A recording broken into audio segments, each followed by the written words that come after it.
আসসালামু আলাইকুম। সবাইকে স্বাগত আজ ও আগামীর বিশ্বে। আজ আমরা বৈশ্বিক তাপমাত্রার উষ্ণতম এবং রেকর্ড ভাঙা ঠান্ডা নিয়ে আলোচনা করব। গবেষণায় উষ্ণ আর্কটিক কোল্ড কন্টিনেন্ট ইভেন্টগুলির ফ্রিকোয়েন্সি 2020-এর দশক পর্যন্ত বৃদ্ধি পাবে বলে মনে করা হচ্ছে, তবে 2030-এর দশকের পর সেটা হ্রাস পাবে বলে আশা করা যাচ্ছে। কোপারনিকাস ক্লাইমেট চেঞ্জ সার্ভিস জানিয়েছে 2024 সালের ফেব্রুয়ারি মাস ছিল বিশ্বের সবচেয়ে উষ্ণতম মাস, তবে উত্তর আমেরিকা, এশিয়া এবং ইউরোপের কিছু অংশে রেকর্ড ভাঙা ঠান্ডা তাপমাত্রা অনুভূত হয়েছে। চীনের মোহে এবং রাশিয়ার ইয়াকুটস্কের মতো কিছু জায়গায় তাপমাত্রা প্রাণঘাতী সর্বনিম্ন স্তরে নেমে গেছে। আশঙ্কাজনকভাবে প্রচণ্ড ঠান্ডার মধ্যে ক্রমবর্ধমান তাপমাত্রার এই সংমিশ্রণ আমাদের গ্রহের জলবায়ুর ভবিষ্যৎকে অনিশ্চয়তার দিকে ঠেলে দিচ্ছে। এই প্যারাডক্সিক্যাল পরিস্থিতি উষ্ণ আর্কটিক কোল্ড কন্টিনেন্ট WACC ঘটনা দ্বারা ধরা পড়েছে, যেখানে উষ্ণ আর্কটিক তাপমাত্রা নির্দিষ্ট মধ্য অক্ষাংশ অঞ্চল জুড়ে সমুদ্রে বরফ হ্রাস করছে এবং ঠান্ডা বিস্ফোরণের দিকে পরিচালিত করে। আর্কটিকের দ্রুত উষ্ণতা বিশ্বব্যাপী জলবায়ু পরিবর্তনের ইঙ্গিত দেয়, তবে গ্লোবাল ওয়ার্মিং এবং আর্কটিকের তাপমাত্রা বাড়তে থাকায় আগামী দশকগুলিতে WACC ইভেন্টগুলি কিভাবে প্রকাশিত হবে তা স্পষ্ট নয়। এই ব্যবধানটি পূরণ করার জন্য অধ্যাপক জিন হো ইউয়ানের নেতৃত্বে এবং PhD শিক্ষার্থী ইয়ুঙ্গি হং উভয়ই Korean Gwangju institute of science and টেকনোলজির school of arts sciences and environmental ইঞ্জিনিয়ারিংয়ের PhD শিক্ষার্থী ইয়ুঙ্গো হংকে নিয়ে একটি গবেষণা দল সম্প্রতি চরম শীতকালীন আবহাওয়ার ঘটনাগুলির গতিশীলতা এবং বিবর্তন তদন্ত করেছেন। এটাই WACC প্রযুক্তি নামে পরিচিত। মূলত community earth system model large ensemble project থেকে প্রাপ্ত জলবায়ু ডেটা সেটগুলির সিমুলেশন ব্যবহার করে তারা 1920 সাল থেকে 2100 সাল পর্যন্ত পূর্ব এশিয়া এবং উত্তর আমেরিকার WACC ইভেন্টগুলির গতিপথের পূর্বাভাস দিয়েছিলেন। গবেষণার ফলাফল সম্প্রতি জার্নালে প্রকাশিত হয়েছে। তাদের গবেষণার ব্যাখ্যা দিতে গিয়ে অধ্যাপক ইউন জোর দিয়ে বলেন, WACC প্যাটার্ন শীতকালীন জলবায়ুকে উল্লেখযোগ্যভাবে প্রভাবিত করেছে, কিন্তু বর্তমানে আমরা যা দেখছি তা কেবল একটি কঠোর পরিবর্তনের শুরু। গবেষণা দলটি দেখতে পেয়েছে যে গ্লোবাল ওয়ার্মিং সত্ত্বেও WACC ইভেন্টগুলি 2020-এর দশক পর্যন্ত তীব্র অব্যাহত রয়েছে। অধ্যাপক ইউন উল্লেখ করেছেন, এই ঘটনাগুলি 2030-এর দশকের পরে তীব্রভাবে হ্রাস পাবে। তবুও এই হ্রাসের অর্থ ভবিষ্যতে চরম আবহাওয়ার ঘটনাগুলি হ্রাস করা নয়, বরং বিশ্ব উষ্ণায়ন যত বাড়বে শীতকাল তত বাড়বে।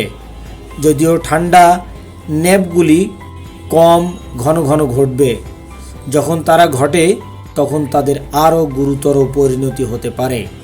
এই পতনশীল প্রবণতা সম্ভবত একবিংশ শতাব্দীর শেষের দিকে WACC ঘটনাটি প্রায় অদৃশ্য না হওয়া পর্যন্ত অব্যাহত থাকবে, নতুন চরম আবহাওয়ার ঘটনা নিয়ে আসবে। এই অনুসন্ধানগুলি WACC ইভেন্টগুলি সম্পর্কে আমাদের বোঝার পুনর্গঠন করে এবং সঠিক পূর্বাভাসের জন্য জলবায়ু মডেলগুলি আপডেট করার প্রয়োজনীয়তা তুলে ধরে। প্রস্তুতি এবং প্রতিক্রিয়া কৌশলগুলি বাড়ায়। অনুসন্ধানগুলি বিশ্বব্যাপী সম্প্রদায়গুলির যে সমস্যার মুখোমুখি হয় তার সাথেও অনুরণিত হয়। বিশেষ করে WACC দ্বারা ঐতিহাসিকভাবে প্রভাবিত অঞ্চলগুলিতে। WACC ট্র্যাজেক্টরিতে কঠোর পরিবর্তনের সাথে সাথে বিশ্বব্যাপী জলবায়ু কৌশলগুলি পরিমার্জন করার জন্য এবং সমাজগুলি কিভাবে প্রস্তুত ও অভিযোজন করবে তা পুনর্মূল্যায়ন করার জন্য তাৎক্ষণিক পদক্ষেপ নেওয়া দরকার। এ বিষয়ে মিস্টার হং বলেছেন, WACC ইভেন্টগুলিতে কঠোর পরিবর্তনের প্রভাব বোঝা এবং অভিযোজন ও প্রমোশন কৌশল তৈরি করা আমাদের শীতকালীন জলবায়ুর ভবিষ্যৎ নির্ধারণ করে এবং এটি জলবায়ু ব্যবস্থার জটিলতা এবং জলবায়ু পরিবর্তনের অপ্রত্যাশিত ফলাফলগুলির একটি স্পষ্ট অনুস্মারক। সামগ্রিকভাবে এই গবেষণাটি সম্প্রদায়, নীতি নির্ধারক এবং বিজ্ঞানীদের কাজ করার জন্য একটি বাধ্যতামূলক আহ্বান। জলবায়ু পরিবর্তনের বিরুদ্ধে স্থিতিস্থাপকতার পথে নেভিগেট করার সাথে সাথে সহযোগিতা করা এবং অভিযোজন করা এখন আগের চেয়ে আরও অনেক বেশি প্রয়োজন। অন্যদিকে আরেক গবেষণা বলছে, জলবায়ু সংকটে বিশ্বের ক্ষতি হবে $59 ট্রিলিয়ন। নেচার সাময়িকীতে প্রকাশিত একটি নতুন গবেষণায় বলা হয়েছে, আজ থেকে কার্বন ডাই অক্সাইড নিঃসরণ উল্লেখযোগ্যভাবে হ্রাস পেলেও জলবায়ু পরিবর্তনের প্রভাবের কারণে 2050 সালের মধ্যে বিশ্ব অর্থনীতির আয় 19% হ্রাস পাবে। গবেষণায় বলা হয়েছে, বৈশ্বিক উষ্ণায়নকে 2 ডিগ্রি সীমার মধ্যে রাখতে যে খরচ প্রয়োজন, অর্থনৈতিক ক্ষতি তার চেয়ে 6 গুণ বেশি। গত 40 বছরে বিশ্বব্যাপী 1600টিরও বেশি অঞ্চলের অভিজ্ঞতামূলক তথ্যের ভিত্তিতে Potsdam institute for climate impact research PIK এর বিজ্ঞানীরা অর্থনৈতিক প্রবৃদ্ধি এবং তাদের স্থায়িত্বের উপর জলবায়ু পরিবর্তনের ভবিষ্যতের প্রভাবগুলি মূল্যায়ন করেছেন। উত্তর আমেরিকা এবং ইউরোপ সহ বেশিরভাগ অঞ্চলে শক্তিশালী আয় কমে যাবে বলে অনুমান করা হচ্ছে।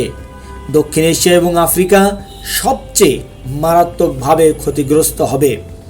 এগুলি অর্থনৈতিক প্রবৃদ্ধির জন্য প্রাসঙ্গিক বিভিন্ন দিক, যেমন কৃষি ফলন, শ্রম উৎপাদনশীলতা বা অবকাঠামোর উপর জলবায়ু পরিবর্তনের প্রভাবের কারণে ঘটে। PIK'র বিজ্ঞানী লিওনি ওয়েঞ্জ বলেন, আমাদের এই বিশ্লেষণ দেখায় যে জলবায়ু পরিবর্তনের ফলে আগামী 25 বছরের মধ্যে বিশ্বের প্রায় সব দেশেই ব্যাপক অর্থনৈতিক ক্ষতি হবে। এমনকি জার্মানি, ফ্রান্স এবং মার্কিন যুক্তরাষ্ট্রের মতো উচ্চ উন্নত দেশগুলিতেও। এই নিকট মেয়াদী ক্ষতিগুলি আমাদের অতীতের নির্গমনের ফলাফল। আমরা যদি কমপক্ষে তাদের কয়েকটি এড়াতে চাই, তবে আমাদের আরও অভিযোজন প্রচেষ্টার প্রয়োজন হবে এবং আমাদের নির্গমনকে ব্যাপকভাবে এবং তাৎক্ষণিকভাবে হ্রাস করতে হবে। যদি তা না হয়, তবে শতাব্দীর দ্বিতীয়ার্ধে অর্থনৈতিক ক্ষতি আরও বড় হয়ে উঠবে। 2100 সালের মধ্যে বিশ্বব্যাপী গড় হিসাবের 60% পর্যন্ত। এটি স্পষ্টভাবে দেখায় যে আমাদের জলবায়ু রক্ষা করা তা না করার চেয়ে অনেক সস্তা এবং এটি জীবন বা জীববৈচিত্র্যের ক্ষতির মতো অর্থনৈতিক প্রভাবগুলি বিবেচনা না করেই। আজ অবধি জলবায়ু পরিবর্তনের কারণে অর্থনৈতিক ক্ষতির বিশ্বব্যাপী অনুমানগুলি সাধারণত দীর্ঘমেয়াদী দিগন্তে গড় বার্ষিক তাপমাত্রা থেকে জাতীয় প্রভাবগুলিতে মনোনিবেশ করে। গত 40 বছরে বিশ্বব্যাপী 1600টিরও বেশি উপজাতীয় অঞ্চলে অর্থনৈতিক প্রবৃদ্ধির উপর জলবায়ুর প্রভাব থেকে সর্বশেষ অভিজ্ঞতামূলক ফলাফলগুলি অন্তর্ভুক্ত করে এবং পরবর্তী 26 বছরের দিকে মনোনিবেশ করে। গবেষকরা দীর্ঘমেয়াদী অনুমানের সাথে সম্পর্কিত বৃহৎ অনিশ্চয়তা হ্রাস করার সময় এবং স্থান জুড়ে তাপমাত্রা এবং বৃষ্টিপাতের পরিবর্তন থেকে উপজাতীয় ক্ষতিগুলি প্রজেক্ট করতে সক্ষম হন। বিজ্ঞানীরা অত্যাধুনিক জলবায়ু সিমুলেশন CMIP-6 এর সাথে পরীক্ষামূলক মডেলগুলি একত্রিত করেন। গুরুত্বপূর্ণভাবে তারা অতীতে জলবায়ুর প্রভাবগুলি কীভাবে অবিচ্ছিন্নভাবে অর্থনীতিকে প্রভাবিত করছে তাও মূল্যায়ন করেছেন এবং এটিও বিবেচনায় নিয়েছেন। আমাদের গবেষণা জলবায়ুর প্রভাবগুলির যথেষ্ট বৈষম্য তুলে ধরে। আমরা প্রায় সর্বত্র ক্ষতির সন্ধান পেয়েছি, তবে গ্রীষ্মমণ্ডলীয় দেশগুলি সবচেয়ে বেশি ক্ষতিগ্রস্ত হবে, কারণ তারা ইতিমধ্যে উষ্ণতর হয়েছে। ফলে তাপমাত্রা আরও বাড়লে সেখানে সবচেয়ে ক্ষতিকর হবে। জলবায়ু পরিবর্তনের জন্য সবচেয়ে কম দায়ী দেশগুলি আয় হ্রাসের পূর্বাভাস দিয়েছে, যা উচ্চ আয়ের দেশগুলির তুলনায় 60% বেশি এবং উচ্চ নির্গমন দেশগুলির চেয়ে 40% বেশি। এই প্রভাবগুলির সাথে খাপ খাইয়ে নেওয়ার জন্য তাদের কাছে সবচেয়ে কম সংস্থানও রয়েছে। এখন আমাদের সিদ্ধান্ত নিতে হবে একটি পুনর্নবায়নযোগ্য শক্তি সিস্টেমের দিকে কাঠামোগত পরিবর্তন আমাদের নিরাপত্তার জন্য প্রয়োজন এবং আমাদের অর্থ সাশ্রয় করবে। আমরা বর্তমানে যে পথে চলেছি তাতে টিকে থাকলে বিপর্যয়কর পরিণতি ডেকে আনবে। পটসডাম ইনস্টিটিউটের জটিলতা বিজ্ঞান বিভাগের গবেষণা বিভাগের প্রধান এবং গবেষণার সহলেখক অ্যান্ডার্স লেভারম্যান বলেছেন, গ্রহের তাপমাত্রা কেবল তখনই স্থিতিশীল হতে পারে যখন আমরা তেল, গ্যাস এবং কয়লা পোড়ানো বন্ধ। সুতরাং আসুন আমরা সবাই আমাদের সাধ্যের মধ্যে জ্বালানি তেল, গ্যাস এবং দেশের সরকারগুলোকে কয়লার ব্যবহার যথাসম্ভব কমাতে হবে। আর এটা করতে হবে এখনই, সেটা আমাদের নিজেদের বাঁচার জন্যই। আজ এ পর্যন্তই। এমন সব গুরুত্বপূর্ণ ও প্রয়োজনীয় তথ্য পেতে নিয়মিত চোখ রাখুন আজ ও আগামীর বিশ্বে। আল্লাহ হাফেজ।